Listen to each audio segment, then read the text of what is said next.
সিলেট সীমান্তে বিএসএফের গুলির জবাবে তাৎক্ষণিক বিজিবির পাল্টা ফায়ার। সিলেট সীমান্তে ভারতীয় সীমান্তরক্ষী বাহিনীর গোলা ছোড়ার ঘটনার জবাবে পাল্টা গোলা চালিয়েছে বর্ডার গার্ড বাংলাদেশ বিজিবি। গত 18 মে সোমবার বিকেলে সিলেটের গোয়াইনঘাট উপজেলার সোনারহাট সীমান্ত এলাকায় চাঞ্চল্যকর উত্তপ্ত পরিস্থিতির সৃষ্টি হয়।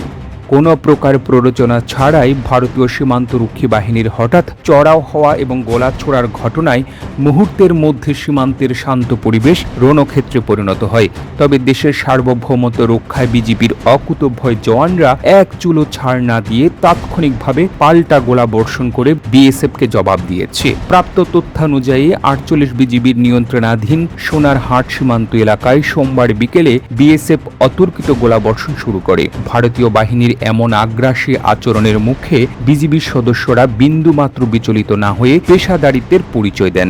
দেশের অখণ্ডতা রক্ষায় বিজিবির জওয়ানরা পাল্টা গোলা চালাতে শুরু করলে বিএসএফ পিছু হতে বাধ্য হয়। বিজিবির এমন অনড় সাহসী অবস্থানের কারণে পরিস্থিতি দ্রুত বিজিবির নিয়ন্ত্রণে চলে আসে।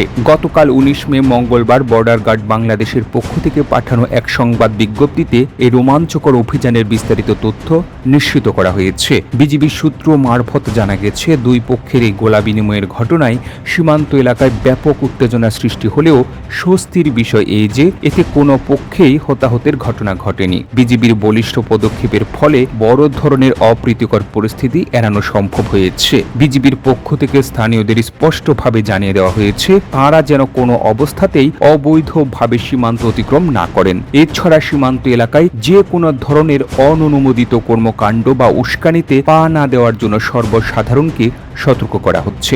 সীমান্ত সুরক্ষায় 48 বিজিবির এই অতন্ত্র প্রহরা বাংলাদেশের মানুষের কাছে প্রশংসিত হয়েছে। বিজিবির সংবাদ বিজ্ঞপ্তির মাধ্যমে দেশবাসীকে নিশ্চিত করেছে, সীমান্তে নিরাপত্তা বজায় রাখতে তারা যে কোনো ত্যাগ স্বীকার করতে প্রস্তুত।